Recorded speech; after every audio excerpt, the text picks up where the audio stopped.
Hi guys and welcome back to the Medical Mantras official YouTube channel. मैं हूँ साक्षी पांडे और आज के इस वीडियो में हम बात करने वाले हैं एमबीबीएस इन बांग्लादेश।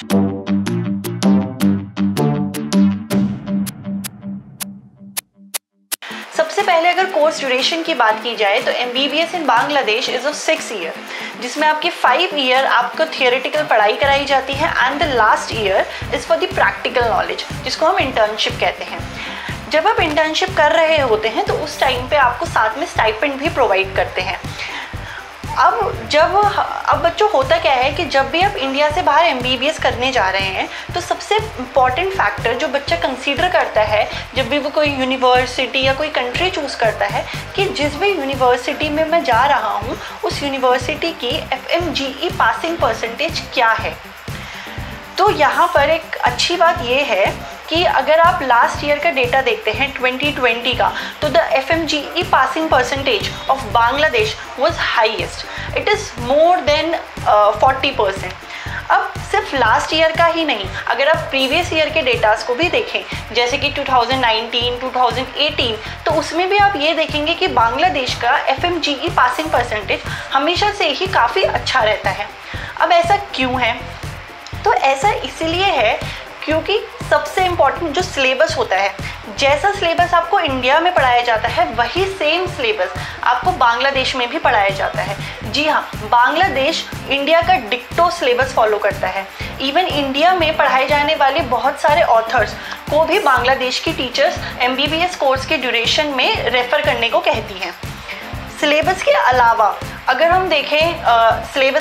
हम देखें तो फिर बहुत सारे ऐसे डॉक्टर्स जो इंडिया में प्रैक्टिस करते थे या कर रहे हैं वो भी बांग्लादेश के कॉलेजेस में जाके बच्चों को पढ़ाते हैं। इवन एम्स जैसे रेप्यूटेड इंस्टीट्यूट के भी कुछ doctors time to time Bangladesh जाकर बच्चों के लिए सेमिनार कंडक्ट करते हैं। तो इससे आप ये पता लगा सकते हैं कि अगर आपको इंडिया में प्रैक्टिस करने वाला टीचर, इंडिया में प्रैक्टिस करने वाला डॉक्टर अगर आपको वहाँ पे पढ़ा रहा है तो ऑब्वियसली वो आपको जिस स्टाइल में पढ़ाएगा वो चीज़ आपके MCI स्क्रीनिंग टेस्ट में कितनी बेनिफिशियल प्रूव होगी। अब इन दो फैक्टर्स के अलावा एक बहुत इंपॉर्टेंट फैक्टर और है, वो ये है कि बांग्लादेश में एक सब्जेक्ट पढ़ाया जाता है जिसे कम्युनिटी साइंस कहते हैं। ये सब्जेक्ट बांग्लादेश के साथ साथ इंडिया एंड UK में भी पढ़ाया जाता है। इसमें होता क्या है, इसमें आप रूरल एरियाज़ में जाते हैं और वहाँ पे जाके प्रैक्टिस करते हैं। अब ये इम्पॉर्टेंट क्यों है? ये इम्पॉर्टेंट इसलिए है क्योंकि जब आप MCI के स्क्रीनिंग टेस्ट में बैठते हैं तो इस सब्जेक्ट से अराउंड 30 मार्क्स का क्वेश्चंस पूछे जाते हैं।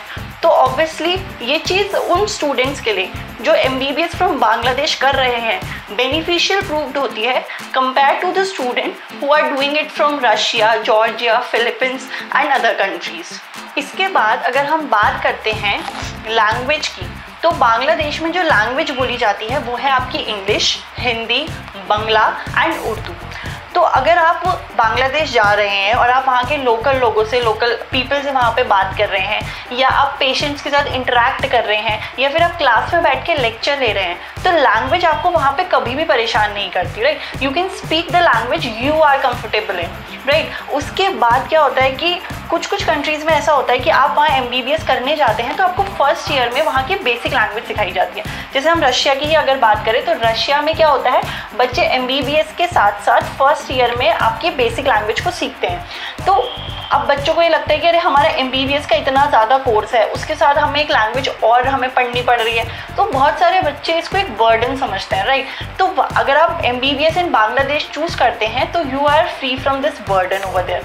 तो बेसिकली आपको वहाँ जाके कोई भी एडिशनल लैंग्वेज सीखनी नहीं है। इसके बाद हम बात करते हैं बांग्लादेश की क्लाइमेटिक कंडीशन की। इंडिया और बांग्लादेश की जो क्लाइमेटिक कंडीशंस हैं वो ऑलमोस्ट क्या होती है, सेम होती है। क्लाइमेटिक कंडीशन सेम होने की वजह से आपकी जो डिजीज़ होती हैं, जो पेशेंट्स को प्रॉब्लम होती हैं, वो सब क्या रहती है, सेम रहती हैं। तो अब क्या होता है, जब आप इंटर्नशिप कर रहे हैं बांग्लादेश में तो आप जो कुछ भी उस इंटर्नशिप के टाइम पे लर्न कर रहे हैं वही सेम चीज़ आप यहाँ इंडिया में आके प्रैक्टिस कर सकते हैं विदाउट एनी प्रॉब्लम, क्योंकि सब कुछ सेम है। अगर अब हम वहाँ के हॉस्पिटल्स की बात करते हैं बांग्लादेश के, तो वहाँ पर जो पेशेंट उन हॉस्पिटल्स में पेशेंट एक्सपोजर के बारे में अगर मैं आपको बताऊं तो बांग्लादेश में आपको बहुत अच्छा पेशेंट एक्सपोजर मिलता है।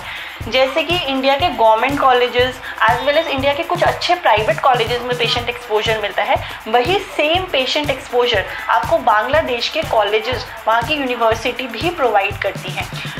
वहाँ पर जो पेशेंट इनफ्लो रहता है वो काफ़ी ज़्यादा रहता है। और ये तो हम बहुत अच्छे से जानते हैं कि अगर आपको एक अच्छा डॉक्टर बनना है तो सिर्फ थियोरेटिकल पढ़ाई आपको कभी भी एक अच्छा डॉक्टर नहीं बनाती।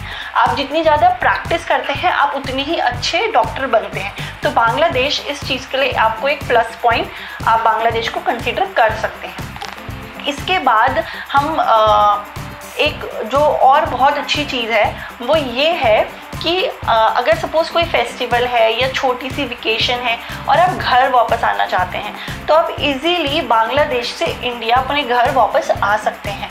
बांग्लादेश की कैपिटल ढाका से कोलकाता की जो फ़्लाइट है उसके बहुत ही मिनिमल चार्जेस हैं। मतलब अराउंड मैं आपको बताऊं तो 7,000 to 9,000 के चार्जेस में, 7,000 to 9,000 में ही आप एक राउंड ट्रिप को कंप्लीट कर सकते हैं। Like from your college you can come to India and from India you can go back to your college, ठीक है। और कुछ लोगों को अगर फ्लाइट से ट्रैवल नहीं करना है तो उन स्टूडेंट्स के लिए बस की फैसिलिटी भी अवेलेबल रहती है। Same culture, same language, society, country India के पास होने के कारण आप इन सारे चीज़ों के वजह से आप ये कह सकते हो कि जब आप बांग्लादेश से MBBS कर रहे हो तो it will give you the feeling of doing MBBS in India only, right. अब ये सब चीज़ों के बाद हम बात करेंगे आपके एलिजिबिलिटी क्राइटेरिया के बारे में। तो जो आपकी फर्स्ट एलिजिबिलिटी क्राइटेरिया है वो है कि you should be minimum 17 years of age, मतलब आपकी जो आप 17 ईयर से छोटे नहीं होने चाहिए। सेकेंड इम्पॉर्टेंट एलिजिबिलिटी क्राइटेरिया ये है कि you should have secured 50% marks in class 12 in physics, chemistry, biology. Physics, chemistry, biology में क्लास 12th में आपके 50% मार्क्स आए होने चाहिए। And third the most important, you should have qualified NEET. Without qualifying NEET आप कहीं से भी MBBS नहीं कर सकते हैं। अब ये सारी तो हमने कर ली अच्छी बातें कि बांग्लादेश में ये सब चीज़ें अच्छी हैं, बट कुछ देखो जहाँ पे अच्छी चीज़ है वहाँ पे कुछ ड्रॉबैक्स होना नेचुरल है। तो अगर हम बांग्लादेश से MBBS के ड्रॉबैक्स की बात करते हैं तो जो फर्स्ट ड्रॉबैक आता है वो है आपका इंफ्रास्ट्रक्चर। बांग्लादेश से अगर आप MBBS कर रहे हैं तो आपको उतना अच्छा इंफ्रास्ट्रक्चर नहीं मिलता है जितना आपको Russian as well as Chinese university से मिलता है। बट क्योंकि बांग्लादेश में पेशेंट्स बहुत ज़्यादा हैं, पेशेंट इनफ्लो बहुत अच्छा है, तो आपको हैंड ऑन एक्सपीरियंस आपका बहुत अच्छा रहता है। मतलब आप ये कह सकते हो कि प्रैक्टिकल जो नॉलेज गेन होगा आपका बांग्लादेश से वो काफ़ी अच्छा रहता है। देन सेकेंड ड्रॉबैक उन स्टूडेंट्स के लिए है जिनको गवर्नमेंट यूनिवर्सिटीज़ ज़्यादा अच्छी लगती है कंपेयर टू प्राइवेट यूनिवर्सिटीज़। जब आप बांग्लादेश से MBBS करने जाते हैं तो बांग्लादेश में जो मोस्ट ऑफ द यूनिवर्सिटीज़ हैं वो आपकी प्राइवेट यूनिवर्सिटीज़ हैं। लेकिन मैं यहाँ पे बता देती हूँ कि जो प्राइवेट यूनिवर्सिटीज़ बांग्लादेश में हैं उनका इंफ्रास्ट्रक्चर अच्छा है, उनकी पढ़ाई अच्छी है, क्वालिटी ऑफ एजुकेशन अच्छी है। जैसे इंडिया में है ना, इंडिया में गवर्नमेंट कॉलेजेस हैं और इंडिया में कुछ ऐसे प्राइवेट कॉलेजेस भी हैं जिनकी अगर हम गवर्नमेंट कॉलेज के साथ कंपैरिजन करें तो यू विल फाइंड कि प्राइवेट कॉलेज ज़्यादा अच्छा है in terms of infrastructure, in terms of your patient exposure, right. तो वैसा ही सेम केस आपको बांग्लादेश में भी मिलता है। तो बांग्लादेश की प्राइवेट यूनिवर्सिटीज़ अच्छी हैं बट वहाँ पर गवर्नमेंट यूनिवर्सिटीज़ नहीं हैं इतनी।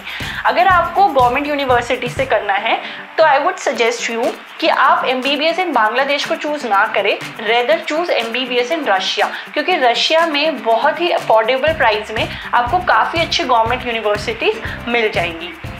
उसके बाद नेक्स्ट हम बात करते हैं, जो एक पॉइंट है वो सिर्फ गर्ल्स के लिए है। लाइक गर्ल्स में क्या है, अगर आप ढाका में जाते हैं, बांग्लादेशी कैपिटल ढाका में कुछ ऐसी यूनिवर्सिटी हैं जो सिर्फ और सिर्फ गर्ल्स को ही एडमिशन देती हैं। Like boys are not allowed for MBBS in those universities. तो अगर आपके ऐसे मतलब पेरेंट्स को कंसर्न है और पेरेंट्स आपको ज़्यादा दूर नहीं भेजना चाहते हैं, वो चाहते हैं कि बच्चा हमारे पास रहे, कि कोई भी वेकेशन हो, कोई भी प्रॉब्लम हो तो वो इजीली आ पाए, तो ऐसे में I would suggest you keep colleges of Bangladesh in your list, right. क्योंकि कनेक्टिविटी अच्छी है, कंट्री पास में है, कोई भी प्रॉब्लम हो तो आप आ सकते हैं, ये सब चीज़ें हैं। उसके बाद जो लास्ट चीज़ है आपके, हम बात करेंगे बजट के बारे में, ठीक है। अगर हम बांग्लादेश की यूनिवर्सिटीज़ का बजट देखते हैं तो बांग्लादेश में जो बजट होता है वो बाकी कंट्रीज़ लाइक रशिया, इन सब कंट्रीज़ के कंपैरिजन में थोड़ा सा ज़्यादा जाता है। In Bangladesh you'll have the universities जिनका बजट अराउंड 27 लाख है, वहीं आपके पास यूल हैव द यूनिवर्सिटीज़ जिनका बजट आपका 40 to 50 लाख है, राइट। अब क्या है कि ये जो आपका बजट है इसमें आपके चार्जेस लाइक आपकी फ़ीस, आपकी ट्यूशन फ़ीस इंक्लूडेड होंगी, आपके हॉस्टल चार्जेस इंक्लूडेड होंगे, your visa extension, medical insurance, ये सब चीज़ें इंक्लूडेड होती हैं। लेकिन मैं बता देती हूँ इसमें आपके मेस चार्जेस इंक्लूडेड नहीं होते। लेकिन मेस चार्जेस अगर हम देखें तो पर मंथ वो इंडिया करेंसी के हिसाब से 4,000 to 5,000 के बीच में वेरी करता है, तो आप इतना एक्स्ट्रा आपको पे करना पड़ेगा। तो आई वुड सजेस्ट यू कि जब भी आप कॉलेजेस देख रहे हो तो आप अपने बजट के अकॉर्डिंग ही कॉलेज देखिए। तो this is all for the Bangladesh overall. अब if you for any information related to any specific university you can call us and can also comment below in the comment section. आपको जो number display हो रहा है आप इसमें किसी भी क्वेरी के लिए हमको कॉल कर सकते हैं। Medical Mantra team is always there to help you people in the best possible way we can, and for more update please subscribe to our channel ताकि कोई भी important update आ रही है वो information आपसे मिस ना हो। Thank you.